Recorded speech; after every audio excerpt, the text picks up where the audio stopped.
బ్రహ్మోస్లో చాలా కీలకమైన పాత్ర వహించిన ఆకాష్ డి గుప్తా అనే అతను తన సొంత ఊరికి లీవ్ పెట్టి వెళ్ళిన సమయంలో అక్కడ హఠాత్తుగా మరణించాడు.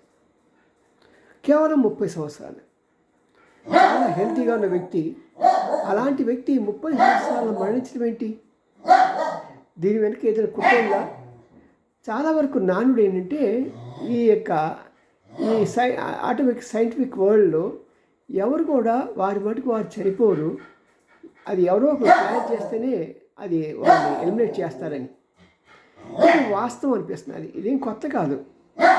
సారాభాయ్ దగ్గర నుంచి, హోమీ బాబా దగ్గర నుంచి ఇలా వరుసగా ఎన్నో చూసుకున్నాం మనం.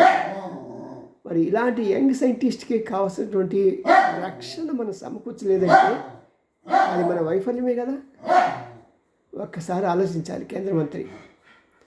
మరి ఒక గొప్ప సైంటిస్ట్ని, అందులో పట్టున్న సైంటిస్ట్ని, కీలకమైన వాటిని అనుసంధానం చేసే అతన్ని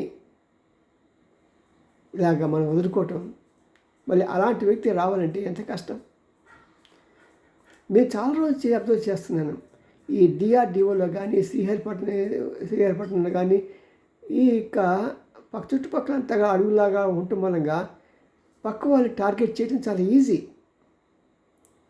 దానికి తగిన చర్యలు ఎక్కడ తీసుకున్నా కనిపించట్లేదు. ఎందుకంటే అంతకుముందు 1-2 సంఘటనలు జరిగాయి.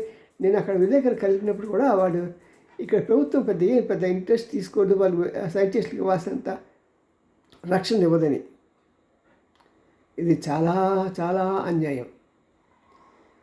వాళ్ళ యొక్క మేధాశక్తితో మనం ఎదుగుతున్న సమయంలో వారి యొక్క సమాధుల మీద మన యొక్క పునాది కడతామా?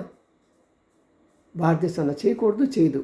మరి హోంమంత్రి గారు ఒకసారి జ్ఞాపకం చేసుకొని మరి ఇలాంటి సైంటిస్టులు, ఇంపార్టెంట్ పర్సన్స్ అందరికీ కూడా సరైన రక్షణ, కేవలం అంబానీకి బ్లాక్ క్యాట్స్ ఇచ్చినందుకు సరిపోదు సార్. ఆయనకన్నా గొప్పవాడు ఈయన.